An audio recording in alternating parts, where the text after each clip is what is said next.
ಎಲ್ಲರಿಗೂ ನಮಸ್ಕಾರ. ಮತ್ತೊಂದು ವಿಡಿಯೋಗೆ ಸ್ವಾಗತ. ನಾನು ನಿಮ್ಮ ಡಾರ್ಲಿಂಗ್ ಧನು. ಇವತ್ತಿನ 26ನೇ ದಿನದ 2ನೇ ಪ್ರೋಮೋ ಬಂದಿದೆ. ಆ ಪ್ರೋಮೋದಲ್ಲಿ ಆಸ್ ಇಟ್ ಇಸ್ ಅಗೇನ್ ನಮ್ಮ ಅಶ್ವಿನಿ ಗೌಡ ಅವರ ಆಟಿಟ್ಯೂಡ್, ಅಶ್ವಿನಿ ಗೌಡ ಅವರ ಕಂಟೆಂಟ್, ಅಶ್ವಿನಿ ಗೌಡ ಅವರ ಕೋಪ, ಅಶ್ವಿನಿ ಗೌಡ ಅವರ ಒಂದು ಕಂಪ್ಲೀಟ್ ಆಗಿ ಅಶ್ವಿನಿ ಗೌಡ ಅವರ ಸ್ವ್ಯಾಗ್ ಆಗಿರ್ಬೋದು, ಮಾತಾಗಿರ್ಬೋದು. ಒಂದ್ ಮಾತು ಹೇಳ್ಬೇಕಂದ್ರೆ ಈ ಬಿಗ್ ಬಾಸ್ ಸೀಸನ್ 12ರಲ್ಲಿ ಕಂಟೆಂಟ್ ಕೊಡೋದ್ರಲ್ಲಿ ನಿಸೀಮರ್ ಅಂತ ಹೇಳ್ಬೋದು, ಕಂಟೆಂಟ್ ಕ್ಯೂನ್ ಅಂತ ಹೇಳ್ಬೋದು. ಯಾಕಂದ್ರೆ ಪ್ರತಿ ದಿನ ಒಂದಿಲ್ಲ ಒಂದು ಪ್ರೋಮೋ ಅವ್ರದೇ ಬಂದಿರುತ್ತೆ. ಈಗ ಬಂದಿರೋ ಪ್ರೋಮೋ ಕೂಡ ಅವ್ರದೇ.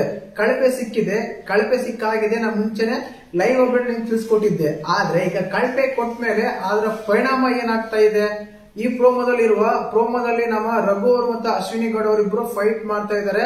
ರೂಲ್ಸ್ ಬ್ರೇಕ್ ಮಾಡಿದ್ರ ನಮ್ಮ ಅಶ್ವಿನಿ ಗೌಡ ಅಂತ ಹೇಳ್ಬೋದು. ಈ ಪ್ರೋಮೋದಲ್ಲಿ ಏನಿದೆ, ಅವರ ಸ್ವ್ಯಾಗ್ ಅಲ್ಲಿ ಯಾವ ರೀತಿ ಇದೆ ಅಂತೆಲ್ಲ ಮಾತಾಡೋಣ. ದಯವಿಟ್ಟು ಚಾನಲ್ ಯಾರು ಹೊಸ ನೋಡ್ತಿದ್ರೆ ಮಿಸ್ ಮಾಡ್ತಾನೆ ಸಬ್ಸ್ಕ್ರೈಬ್ ಮಾಡಿ, ಲೈಕ್ ಮಾಡಿ, ಶೇರ್ ಮಾಡಿ. ಮುಖ್ಯವಾಗಿ ರಘು ಅವರು ಈ ವಾರದ ಕಳಪೆ ನಮ್ಮ ಅಶ್ವಿನಿ ಗೌಡ ಅಂತ ಡಿಸೈಡ್ ಮಾಡ್ತಾರೆ. ಕ್ಯಾಪ್ಟನ್ ಅವರೇ ಆಗಿದ್ರ ಕಾರಣ ಡಿಸೈಡ್ ಮಾಡ್ತಾರೆ. ಮನೆ ಮಂದಿ ಎಲ್ಲ ವೋಟ್ ಮಾಡಿದಾರ ಅಂತ ಕೂಡ ಇದೆ. ಎಪಿಸೋಡ್ ನೋಡೋಣ. ಮುಖ್ಯವಾಗಿ ಇದೆಲ್ಲ ಆದ್ಮೇಲೆ ನಮ್ಮ ಅಶ್ವಿನಿ ಗೌಡ ಅವರು ರೆಡಿಯಾಗಿ ಬರ್ತಾರೆ. ಥ್ಯಾಂಕ್ ಯು ವೆರಿ ಮಚ್ ಅಂತ ಚಪ್ಪಾಳೆ ಬೇಡ ತಡ್ಕೊಂಡು ರೆಡಿಯಾಗಿ ಬರ್ತಾರೆ. ಅದು ಕಳಪೆ ಅಂತ ಅದೇ ಡ್ರೆಸ್ ಎಲ್ಲ ಹಾಕೊಂಡು ಸ್ವ್ಯಾಗ್ ಅಲ್ಲಿ ಬರ್ತಾರೆ. ಗುರಾಯಿಸ್ಕೊಂಡು ನಮ್ಮ ಗಿಲ್ಲಿನ ಗುರಾಯಿಸ್ಕೊಂಡು ನೋಡ್ಕೊಂಡ್ ಬರ್ತಾರೆ. ಏನಂತ ಗೊತ್ತ, ಅವರು ಹುಲಿ ಜೈಲಲ್ಲಿ ಇದ್ರು, ಅದೇ ಡೈಲಾಗ್ ಇದೆಯಲ್ಲ, ಹುಲಿ ಜೈಲಲ್ಲಿ ಇದ್ರು ಹೊರಗಡೆ ಇದ್ರು ಹುಲಿ ಹುಲಿನೇ ಅಂತ. ಆ ಡೈಲಾಗ್ ಬರೀ ಹೇಳ್ತಾರೆ ಖಂಡಿತವಾಗ್ಲು. ಯಾಕಂದ್ರೆ ಬೋನಲ್ಲಿ ಇದ್ರು ಹುಲಿನೇ, ಹೊರಗಡೆ ಇದ್ರು ಹುಲಿನೇ. ಹುಲಿ ಒಂದು ಗತ್ತು ಗಮ್ಮತ್ತು ಕಡಿಮೆ ಆಗಲ್ಲ, ಗರ್ಜಸನೆ ಇರ್ತದೆ ಅಂತ ಹೇಳಿ ಡೈಲಾಗ್ ಬೇರೆ ಹೊಡಿತಾರೆ. ಸಖತ್ತಾಗಿರುತ್ತೆ ಆಕ್ಚುಲಿ ಹೇಳ್ಬೇಕಂದ್ರೆ. ಯಾಕಂದ್ರೆ ಅವರು ಎಲ್ಲಿ ನೆಗೆಟಿವ್ ತಗೊಂತಾರ ಅಂತ ಎಕ್ಸ್ಪೆಕ್ಟ್ ಮಾಡಿದೀವಿ, ಬಟ್ ಅದು ಮಾತ್ರ ಇಲ್ಲ.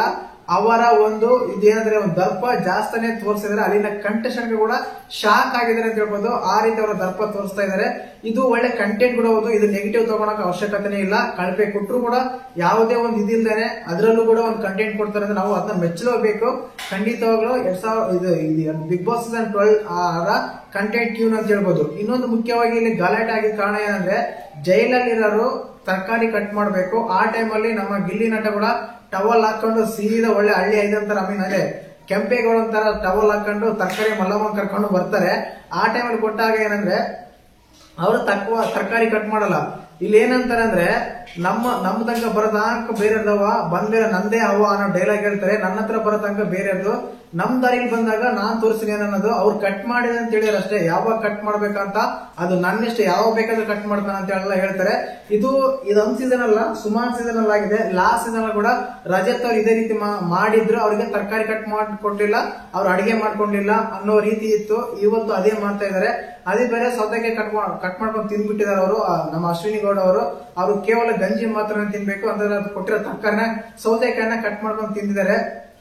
ಇನ್ನೊಂದು, ಅದು ಜೈಲಿಂದ ಹೊರಗಡೆ ರೆಸ್ಟ್ ರೂಮ್ ಹೊರಸು ಹೋಗ್ಬೇಕು, ಬೇರೆ ಬಾತ್ರೂಮ್ ಹೋಗ್ಬೇಕಂತ ಹೇಳಿ ಹೊರಗಡೆ ಬರ್ತಾರೆ. ಇದು ನಾಟಕನ ನಿಜಾನ ಅಂತ ನಾವು ಎಪಿಸೋಡ್ ನೋಡ್ಲಿ ಅರ್ಥ ಮಾಡ್ಕೋಬೇಕಾಗುತ್ತೆ. ಬಟ್ ರಘು ಅವರು ಒಳಗಡೆ ಹೋಗಿ ಅಂತ ಹೇಳ್ತಾರೆ. ನೀನ್ ಟಚ್ ಮಾಡಂಗಿಲ್ಲ, ನೀನ್ ಮುಟ್ಟಂಗಿಲ್ಲ ಅಂತ ಹೇಳ್ತಾರೆ. ಅದಕ್ಕೇನೆ ಮಾತಿಂದ ಹೇಳ್ತಾ ಇದ್ದೀನಿ. ಇಲ್ಲಾಂದ್ರೆ ತಗೊಂಡೋಗಿ ಒಳಗಡೆ ಒಳಗಡೆ ದೂಕ್ತಾ ಇದೆ ಅನ್ನೋದು ಮಾತು ರಿಯಲ್ ಹೇಳ್ತಾರೆ ನಮ್ಮ ರಘು ಅವರು. ನನಗನ್ನಿಸ್ತಾ ಇದೆ ರಘು ಅವರು ತುಂಬಾ ಸ್ಟ್ರಿಕ್ಟ್ ಆಗಿ ಕ್ಯಾಪ್ಟನ್ಸಿನ ನಡೆಸ್ತಾ ಇದ್ದಾರೆ, ಅದನ್ನ ಫಾಲೋ ಅಪ್ ಮಾಡ್ತಾ ಇದ್ದಾರೆ ಅನಿಸ್ತಾ ಇದೆ. ಒಂದೊಂದು ಸತ್ಯ, ಈ ಪ್ರೋಮೋದಲ್ಲಿ ಡೈಲಾಗ್ ಬರೀದೆ ಅಶ್ವಿನಿ ಗೌಡ ಅವ್ರದ್ದು, ಹುಲಿ ಎಲ್ಲಿದ್ರು ಹುಲಿ ಅಂತ ಹೇಳ್ತಾರೆ. ಅದಾದ್ಮೇಲೆ ನಮ್ ಬರ್ತಂಗ ಮಾತ್ರ ಅವ್ರದವ, ನಮ್ ಬಂದ್ಮೇಲೆ ನಂದೇ ಅವ ಅನ್ನೋ ಡೈಲಾಗ್ ಬರೀ ಹೇಳ್ತಾರೆ. ಅದಾದ್ಮೇಲೆ ರಘುವತ ಜಗಳ ಆಡ್ತಾರೆ, ತರಕಾರಿ ಬೇರೆ ಕಟ್ ಮಾಡ್ಕೊಡಲ್ಲ, ಅಲ್ಲಿರೋಗೆಲ್ಲ ಹೊಟ್ಟೆ ಉಡಿಸ್ತಾರೆ. ಹೊಟ್ಟೆ ಹಸಿವು ಬೇರೆ ಆಗಿದೆ, ಅಡಿಗೆ ಮಾಡ್ಕೊಳಕ್ ಚಾನ್ಸಸ್ ಇಲ್ಲ. ಈ ರೀತಿ ಎಲ್ಲ ಮಾಡ್ತಾ ಇದಾರೆ. ಈ ರೀತಿ ಅವ್ರೊಬ್ರೆ ಮಾಡಕ್ ಮಾತ್ರ ಸಾಧ್ಯ, ಬೇರೆಯವ್ರು ಮಾಡಕ್ ಸಾಧ್ಯನೇ ಇಲ್ಲ. ಯಾಕಂದ್ರೆ ಅಲ್ಲಿರೋರೆಲ್ಲರೂ ಸ್ವಲ್ಪ ಫ್ಯಾಮಿಲಿ ಮೇಂಟೈನ್ ತರ ಆಗ್ತಾ ಇದೆ.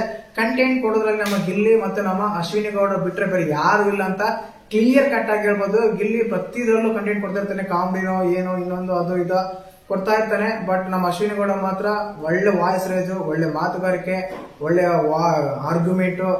ನಾನು ಹೇಳ್ತಿರೋ ಇಷ್ಟನೇ, ಪಾಸಿಟಿವ್ ಆರ್ ನೆಗೆಟಿವ್ ಎಲ್ಲ ಥಿಂಕ್ ಮಾಡ್ಕೋಬೇಡಿ. ಬಟ್ ಕಂಟೆಂಟ್ ಕೊಡ್ತಿರ್ತಾನೆ. ಬಿಗ್ ಬಾಸ್ ಬೇಕಾಗಿರೋದು ಅದನ್ನೇ. ಯಾರು ಊಹೆ ಮಾಡ್ಬೇಡಿ ಬಿಗ್ ಬಾಸ್ ಮನೆಯಿಂದ ಅಶ್ವಿನಿ ಗೌಡ ಹೊರಗಡೆ ಹೋಗ್ಬೋದು, ಎಲಿಮಿಟ್ ಆಗ್ತಾರಂತ ಚಾನ್ಸಸ್ ಇಲ್ಲ. ಅಂತ ಕಂಟೆಸ್ಟೆಂಟ್ ಬೇಕೇ ಬೇಕು. ಈಗ ನಡೀತಿರೋದು ಕೂಡ ಅದನ್ನೇ. ಮತ್ತೆ ನಿಮ್ಗೆ ಪ್ರೋಮೋ ನೋಡಿದಾಗ ಅವ್ರ ಮಾತು ಕೇಳಿದಾಗ ಯಾವ ರೀತಿ ಅನ್ಸ್ತಂತ ನೀವು ಕಮೆಂಟ್ ಮಾಡಿ. ಹಾಗೇನೆ ಚಾನಲ್ ಯಾರು ಹೊಸ ನೋಡ್ತಿದ್ರೆ ಮಿಸ್ ಮಾಡಿ ಸಬ್ಸ್ಕ್ರೈಬ್ ಮಾಡಿ, ಲೈಕ್ ಮಾಡಿ, ಶೇರ್ ಮಾಡಿ. ಜೈ ಹಿಂದ್, ಜೈ ಕರ್ನಾಟಕ.